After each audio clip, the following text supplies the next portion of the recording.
Hey guys, it's Heather, and welcome back to the Mamas in Control show. You know who I am, and if you don't, welcome.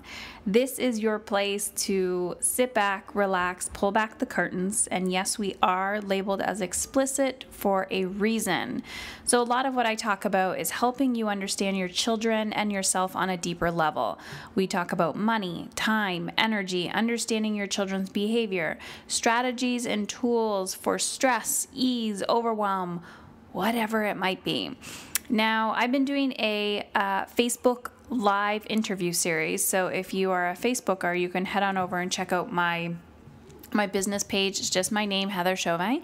There'll be a link for that in the show notes, and I've been doing a Facebook live interview series called Sustainable Motherhood, where I'm interviewing women from all walks of life talking about sustainability and what that means in this role of being a woman who just happens to take care of another human being. And too often, when we look outside of ourselves for answers, we're picking up belief systems. We're picking up tools and strategies, or lack thereof, from people who don't have any, from people who are looking at other people who don't have any. And what happens is we create a culture of overwhelm. We create a culture of dis-ease. And what that means is the opposite of ease, right? Where we're go, go, go, go, go. We're overwhelmed constantly. Our children are stressed out. We're stressed out. We're chronically yelling. We're opening our bank accounts feeling like we don't have enough, like there's just never enough. So how do we stop that current? How do we stop and say, not this. This isn't what I wanted for my life. So that's kind of what I'm on a mission to do. I'm on a mission to teach you how to cultivate the life that your soul craves. There are many free resources on my website. You can check that out at heatherchauvin.com. My last name is spelled Chauvin. I do a Mamas in Control challenge, a time freedom challenge, mindful discipline, and what else do I got over there? The Teach Your Kids to Meditate conference with a whole bunch of interviews. So it's all free for you, along with this podcast. And the reason why I do that is so that you take action. There's something that I like to call, well, I didn't coin this term. I actually heard it from Mastin Kipp, and I don't know if he heard it from somebody, but I did not coin this term. Spiritual entertainment, where you are subscribed to a million newsletters. You're subscribed to all of these podcasts. You have endless self-help books on your on your night table. And yet you're like, what am I doing wrong? Well, it's called information overload, right? We're entertaining ourselves spiritually with these self-help books and how-to guides, but yet we're not taking the right action, pushing through the resistance, creating the plan, and making shit happen. And so that's what I'm all about. So those are the women that I coach with in my Mamas in Control mastery program and my one-on-one coaching as well. And if that's something you're interested in, again, just check out my website. So today, I love the guest that we have. Her name is Renee Jain, and I introduce her when I start the podcast. But what I love about her, I met her at Dr. Shefali's Evolve conference actually 3 years ago, and then this past year, and I said, I need to interview you because I am a huge advocate of teaching mindfulness and meditation to our children, but I love the tool that she has created to actually teach our children. So she's created these little animated videos. So if you check out her site, gozen.com, she has some free videos on there. And then if you purchase the program, there's more free videos, but it's a direct visual to start that conversation with your children about what specifically is going on in my brain, right? Those conversations that your child's having with themselves. How can you visually show your child what a negative thought is? And that's why I love Renee. So today we talk about understanding your children's anxiety, helping your kids stress better. I think that's a fabulous term because stress is inevitable. There's good stress and there's bad stress, but how can we teach our children to stress better? We also talk about busting the myths about anxiety and stress. Renee talks a little bit about her background, what she experienced as a child, and how to make things easier for you. So let's dive in. One last thing before we dive in. If you are not familiar, guys, you can head on over to audibletrial.com/Heather Chauvin. Get a free credit from Audibles, which is audiobooks. Yeah, it's magic. I'm listening to them constantly, all the time. And one book that I'm listening to right now is Bryon Katie. I don't know if you can hear my son screaming in the background. I think he has to do his chores and he doesn't want to. Bryon Katie's A Mind at Home with Itself. This is in direct correlation with gozen.com. So again, don't overwhelm yourself with this information. If you feel called or drawn to check it out, then check it out. If not, let that shit go. So let's dive in and hopefully you guys learned something today. Yeah. Renee, not Renee. Yes. Not Renee. My parents gave me this name that is literally a conversation starter or stopper sometimes. Or stopper. They're like, what do you mean? That's not how you say your name. I'm like, no, it's really how I say my name for real. Like, no, this is me. I know who I am. Kind of. All right. So I'm going to read your bio. So Renee is an award-winning tech entrepreneur turned speaker and certified life coach. She specializes in cultivating skills of resilience in both adults and children. And her gift is taking research-based concepts, love it, and transforming them into engaging and digestible learning modules for children.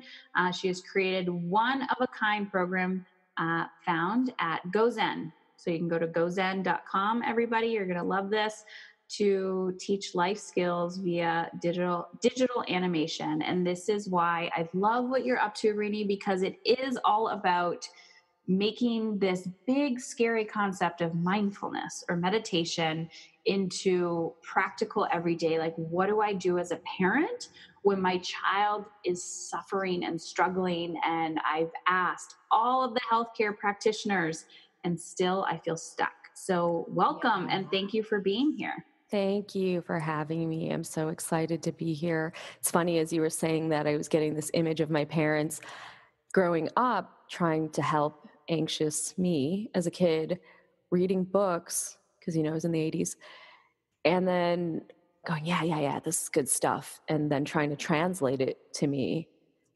And there's so much lost in translation, right? Because they're not trained as psychologists or not trained in these concepts. And so we do that to parents. We say, hey, this is an awesome thing. And parents get so excited. I'm a parent myself, so I get so excited. I'm going to teach this to my kid. And then it becomes difficult to do the translation sometimes for them.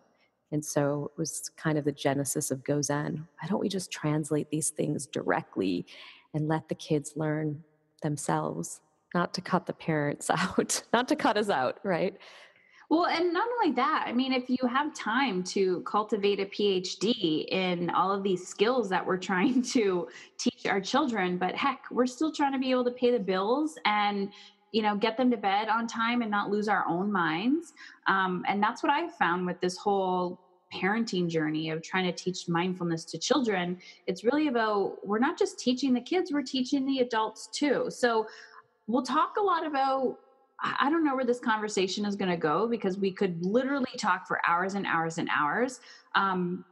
Let's first talk about anxiety and stress and how this is manifesting culturally in ourselves as parents and, more importantly, in our children. Because I know I'm stressed out. I'm totally cut off from the fact that my children can actually be stressed. All you get to do is play all day. You don't have to worry about bills, right? But yet we're not realizing that this cultural anxiety and stress is manifesting through us. It's manifesting through our children. So what do you see happening out there? Yeah, it's literally ubiquitous. I have yet to meet someone when I tell them what I do that doesn't say to me either that's something that's going on in my life. We have a lot of stress in our life. One of my kids is highly stressed or anxious, right? We often use these interchangeably, or someone I know is, right? So it's almost 1 degree or 0 degrees of separation. It's like either ourselves or someone we know or one of our children. And so, yeah, it is rampant. It is an epidemic. We also are fearful of being in those states of being. And so I think what's happening is that it's scary to feel like you're stressed, and that makes you feel like you're failing, right, as a parent.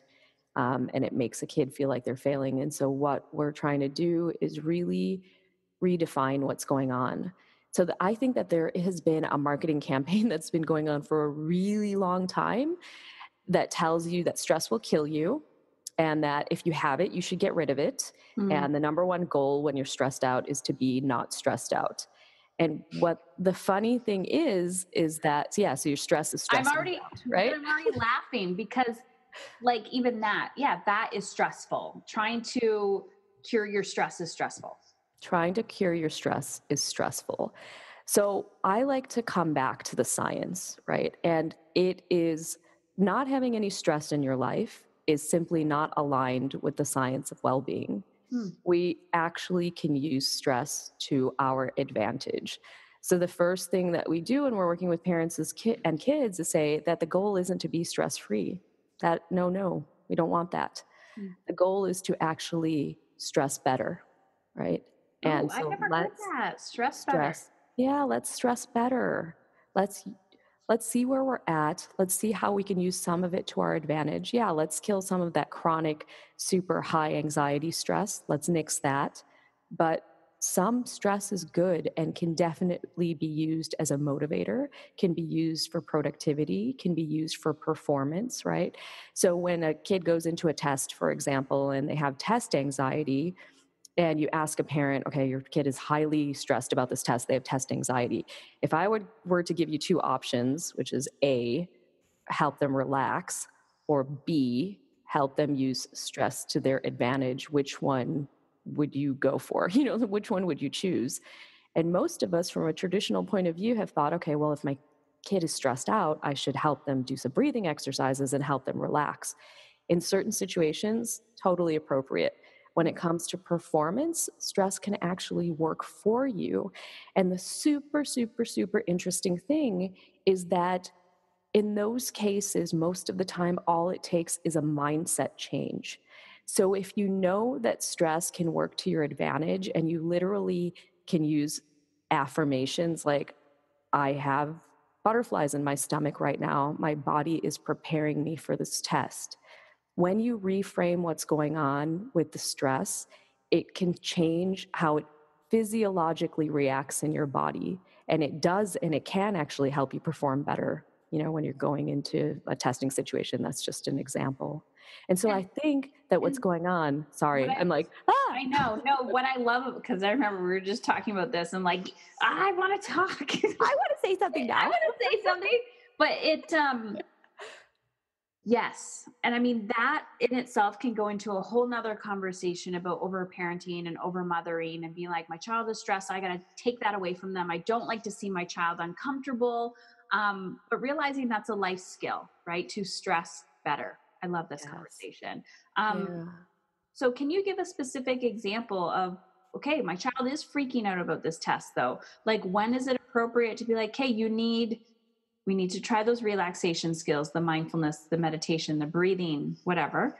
Right. And then we need to utilize this energy and focus it on being productive towards the test, where I'm not writing a note for you to get out of this test. Like, when do you know as a parent that, this is a serious problem versus this is just something that my child's resisting?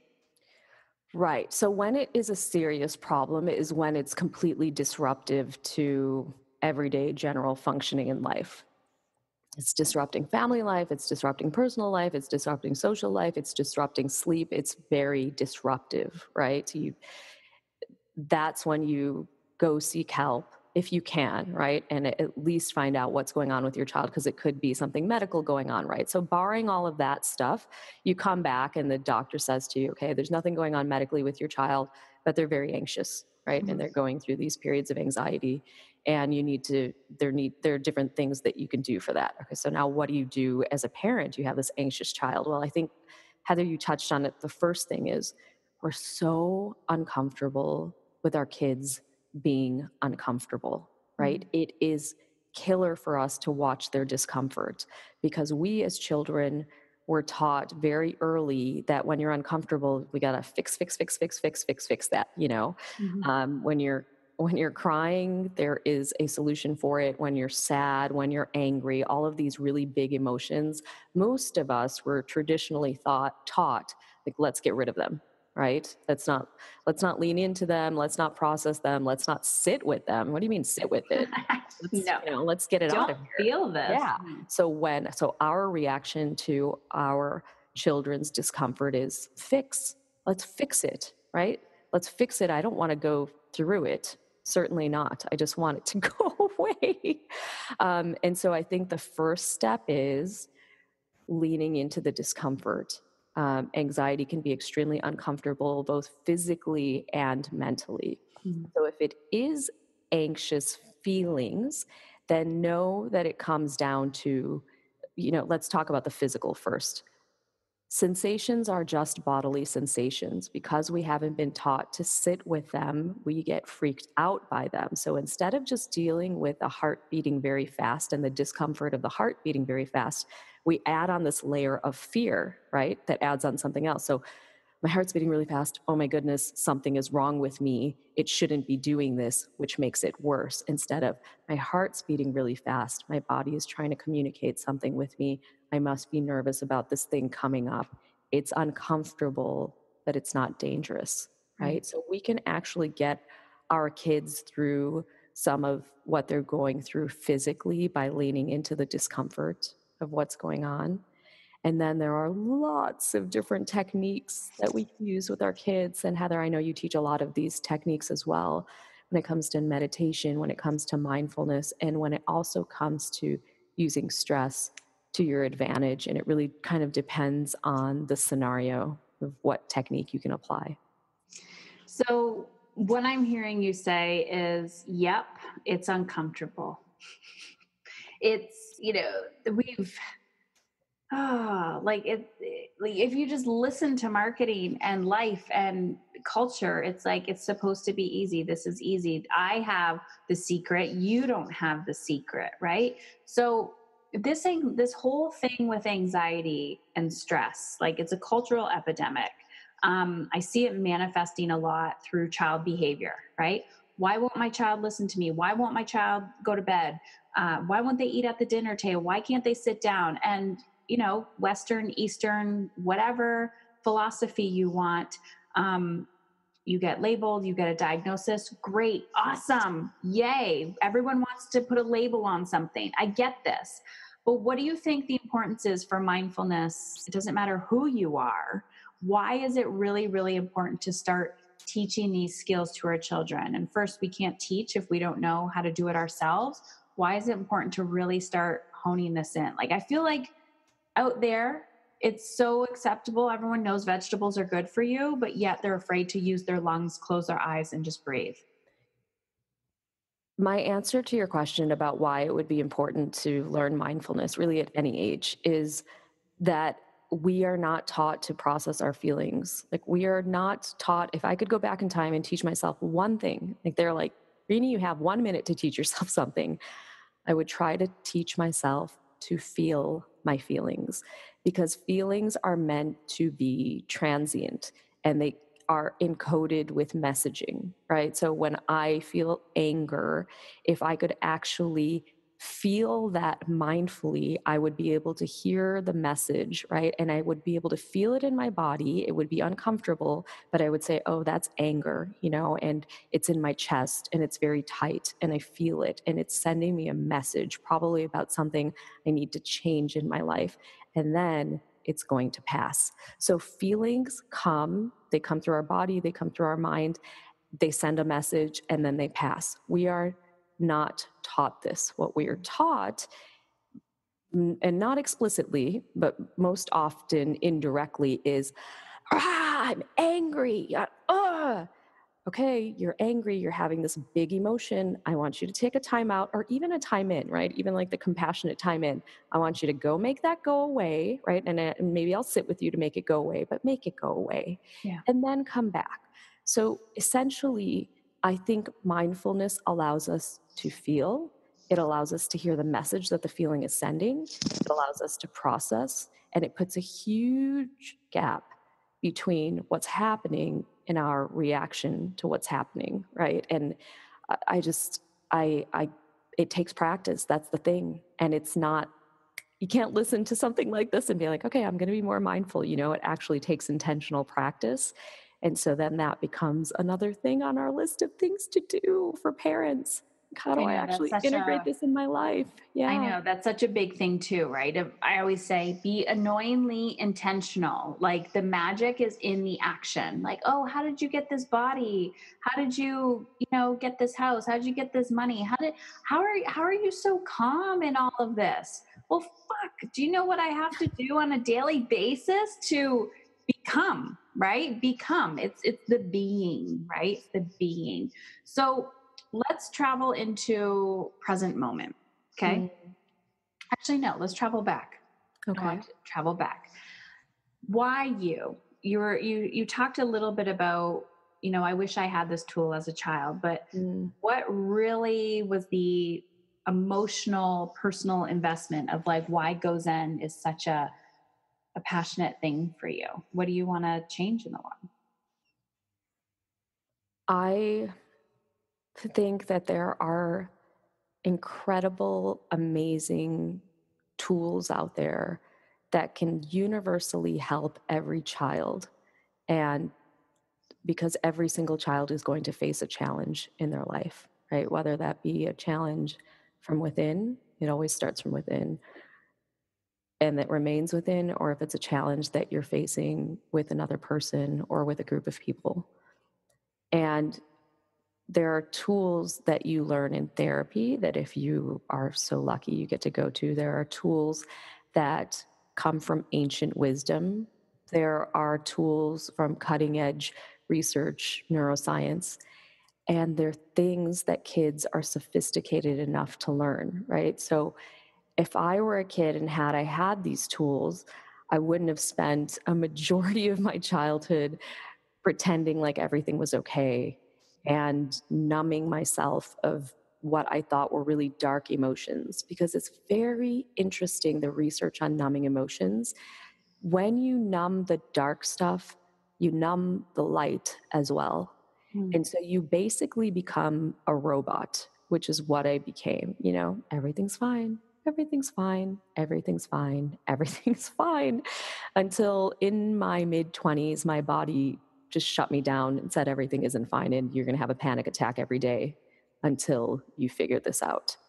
And so the reason that goes on as a passion and it's so important is because as I started to learn the tools to help my 20-year-old self, at the time I realized that there is no reason whatsoever that children can't learn.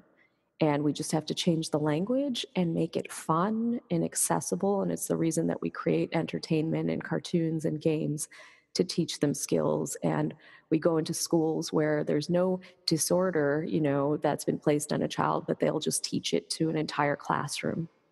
And teachers will say, oh my goodness, I have to teach another thing. I have so much to do. And I know they do, because it's what a noble thing that they're doing to teach our children. But these skills go hand in hand with every other metric of what's considered traditional success, right? So if a child is socially and emotionally well adjusted, they are going to do better academically. And I think that people are starting to see that now. And that's why mindfulness programs are taking off in all different domains, right? Not just in schools, but they're doing it in the NFL. They're doing it at Google. They're doing it everywhere. There is a reason that that's happening. What do you think? So my question revolves around responsibility as a parent. Mm, And but then there's added pressure there. So we have to be very mindful of this, right? If my child's struggling, there's an emotion popping up, right? They're struggling with anger, they're struggling with anxiety, and I'm trying to implement this tool or strategy, because this is the feedback I always receive. I'm trying to implement this tool or strategy. Hey guys, before we go to bed, we're going to meditate as a family. We're going to yeah. do these mindfulness skills. And the child is resistant to this. But I feel my responsibility as a parent is to be of service to my child and provide these skills that I'm aware of, right? So what do you say in those scenarios when the child's not receptive to it, or I'm kind of putting my own expectation of how it needs to be done, and that's not being met. So what's It's your funny. perspective? It's like this, it's another thing on the to-do list that you're like, "Grr, I can't get my meditation in, it's ironic. And in my mind, it's like a comic strip, like, why aren't you meditating? Yeah, like you're screaming and yelling of like, Yeah. calm down, close your eyes. Why aren't you being mindful? Yeah, It's all the rage. yeah. Um, so first, know that, yeah, it's a practice. And when you're embedding any practice into your lifestyle, it has to be done in a way that's gentle, that you're compassionate with yourself, and that you're realistic, right, with what you can do.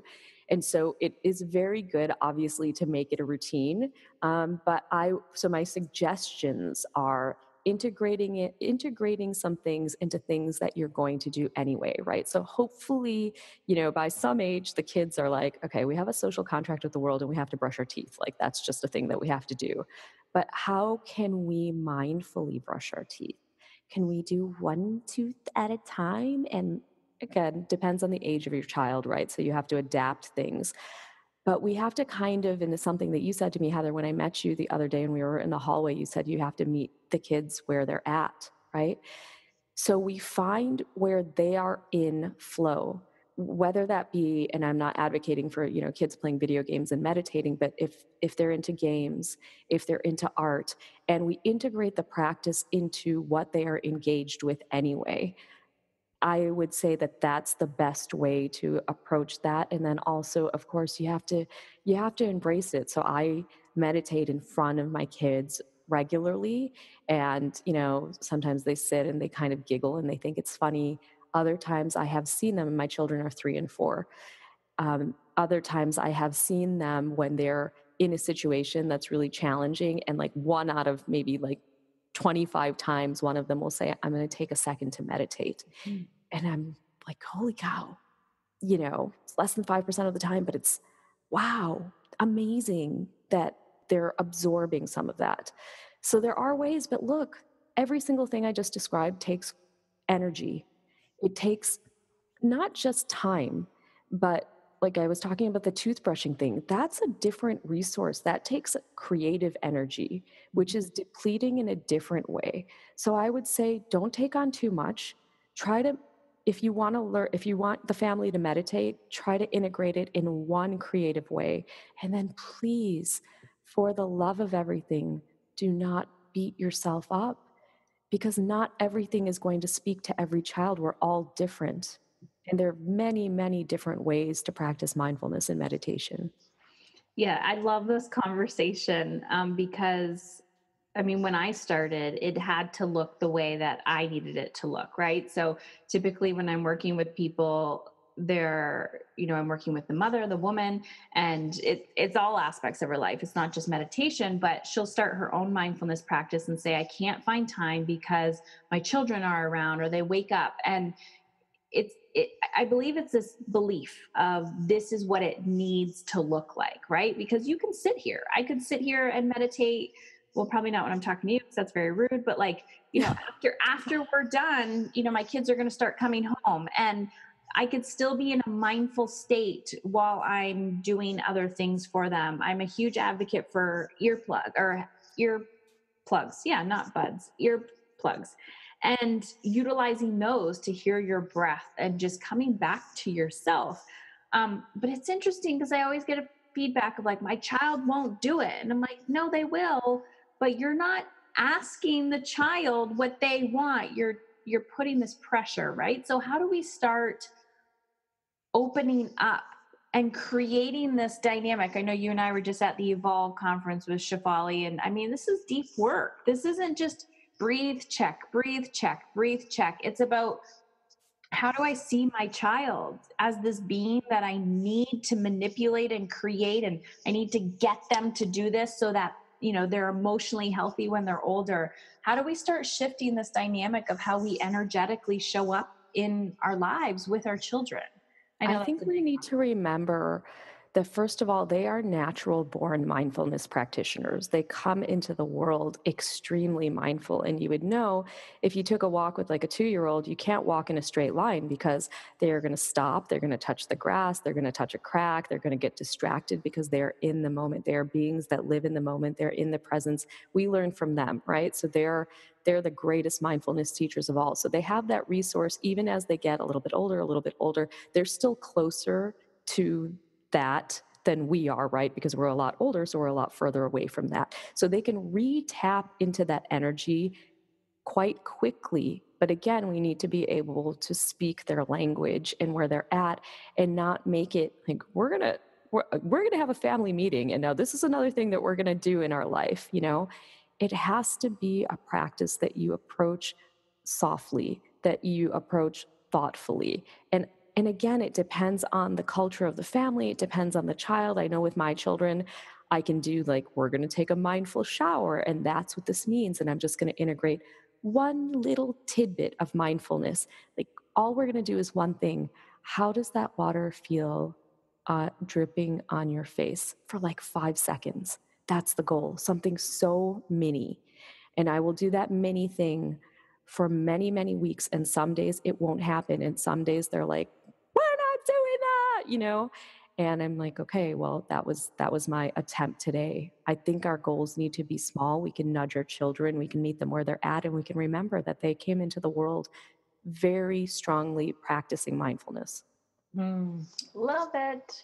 What is your so I want to learn more about Go Zen and what exactly you provide, but what's your reaction? What's your thought process on I do not personally have time to incorporate mindfulness into my life. My child needs it though. I feel you 1,000%. I feel you 1,000% is my first reaction to that. Um, my husband and I chose to live in a place where we don't have family. We love it. We're in LA, but we don't have any family. You love it. You I love love it. it. I don't love it because we don't have any family, but I love it here, but we don't have a huge support system. I have two very young, very spirited kids. And, you know, and I run a business. And so I totally 100% understand not feeling like, oh my goodness, this is another thing on my plate. So I would say that you try your best to make it something that you are doing again with something that you do every day anyway, and that they can learn in a different way. And we throw form out the door because it does not have to be about uncomfortable postures and sitting and being. You can do mindful walking, you can do mindful cutting the toast in the morning, you can do a meditative breath practice on the way to driving to school. So it needs to become part of something else that you're doing. You can do a meditation on one bite of dinner. So every day, if you have a tradition of sitting together and eating dinner, you just say, listen, this is all I'm asking. One tradition is that we eat that first bite slowly and mindfully.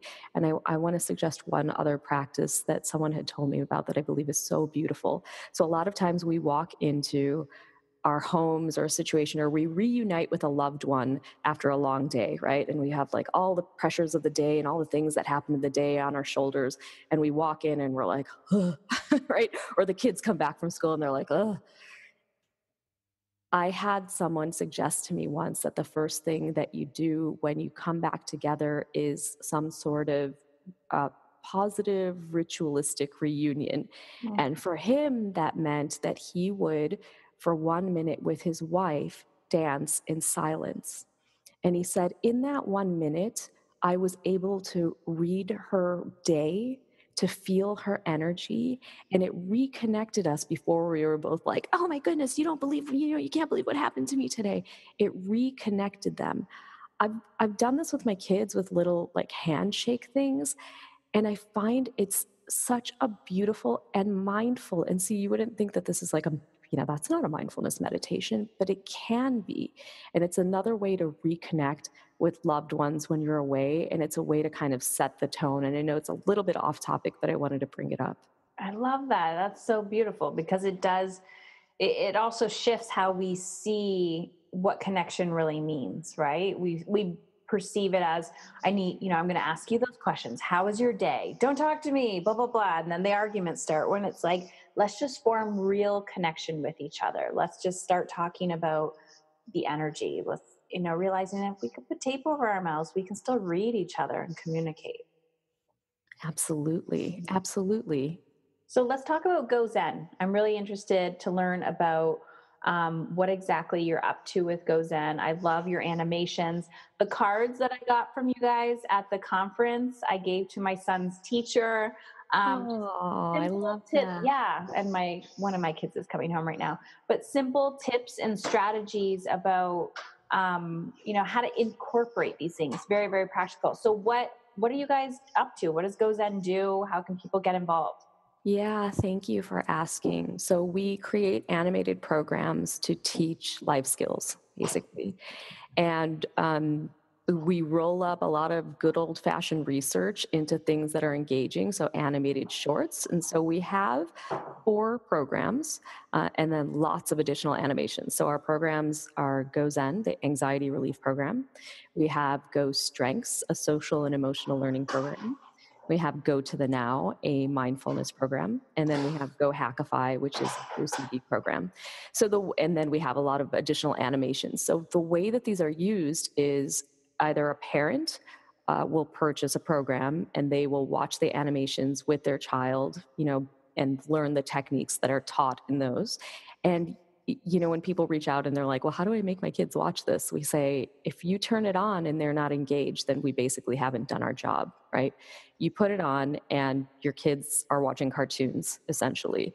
And so they watch and they learn and they practice, and we give them a particular language that they use in the program, and you will see them, starting to use that language.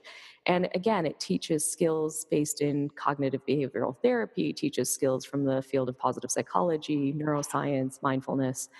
So we pull those together. And so we're currently working on an anger transformation program for kids. And it's it's very creative work, so it's very fulfilling in that way. And we have found in our work, we're working with about 1,500 schools now, that kids are amazing sponges for this stuff. And they're the best teachers, and they're the most creative at implementing. We get the best suggestions from children who watch these things and then write back, like, you can teach it in this way, you can do it in this way. So it's super, super amazing. Yeah. And thank you for asking. I love that. And I love the animation behind it because it is very realistic and it meets the child where they're at, right? So how um so you have the 4 different programs. Are they age related? Is this just for smaller children, older children? Yeah, it's such a good question. So when we started out, we started making things for middle schoolers. And it turned out, so the age range right now is 4 to 18, which I know sounds ridiculous, right? It's all the same skills. The language gets changed. Um, so the sweet spot for us really is late elementary and middle school, but it's being used in earlier grades, it's being used in high schools. And so we're starting to create more programming for teens. It's like finally working on teens. Teens kind of scare me, to be honest with you. I love teens. They're my favorite.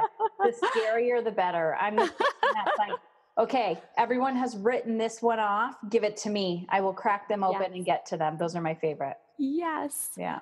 They're amazing. I Yeah. love them. I love But them all. it is, I think it's funny because we're teaching these skills to adults now because they wish they had it as children. And what I love, because I was watching some of your animations, is there's such an easy concept, but yet you're standing there going, I don't know how to explain this, right? I don't know how to process that. So it doesn't matter if you're 4, 14, or 40, or 60, however old you are. It's like you were saying, it's the same concept. It's the same concept. And we find that if you make people laugh, it makes them very receptive to learning. So there's a lot of levity in what we do because we figure, you know what? These kids and us and everyone, we're all going through such heavy stuff. Why make the learning of how to process all that stuff heavy as well? Because when I was learning some of these skills, I was lying in a therapist's office, and my therapist was beautiful and he was amazing. And I've learned so much, but it doesn't have to always be in that format.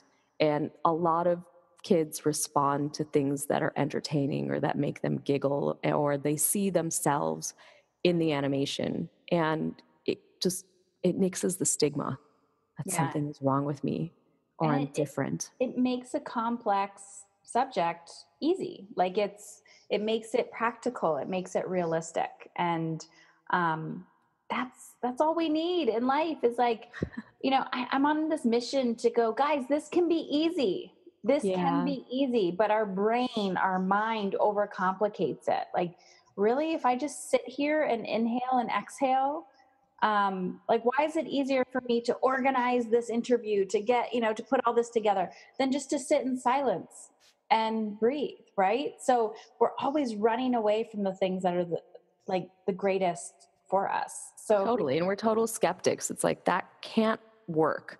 You have yeah, no idea what I'm going through, and you're telling me to breathe? Seriously? Like, there's no way that that's going to be powerful enough a technique to help me get through X, Y, and Z. or I gotta go try this. I gotta go try this. I gotta go try this. Oh, I'm so overwhelmed. And it's like, just sit, sit with yourself and go, nothing. I don't need to do anything. I'm just going to sit, discover the answer, gain the confidence, know myself more, and then lead my life from that place.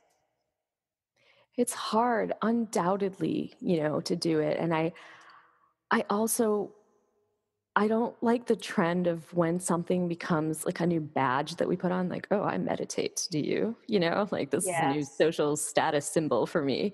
Um, it's okay not to. It's okay to start and to stop. It's okay to try and be like, that's not for me. Not everyone in the world needs to do it. But there are many different forms of it, and a lot of those things speak to a lot of people, so it's okay to try and see if it's something that works for you. And you don't even have to tell anyone that you're trying. Just do it yourself.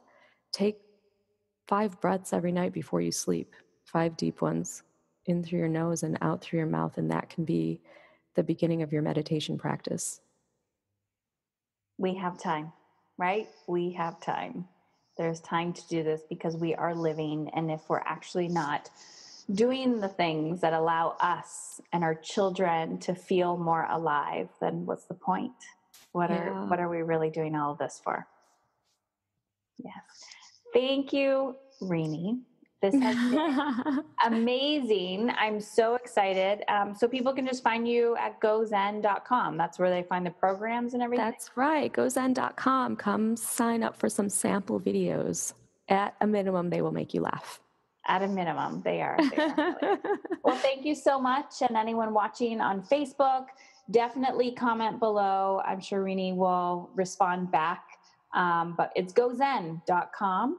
And is anywhere else that they can find you? You're on social media? We are on social media. You can find us at facebook.com/GoZen online. And yeah, GoZen.com is really the best way. Perfect. All right. Thanks, guys. And I got to Thank attend to these you. kids that are starting to pile in the door. Bye, Heather. Thank you. Talk soon.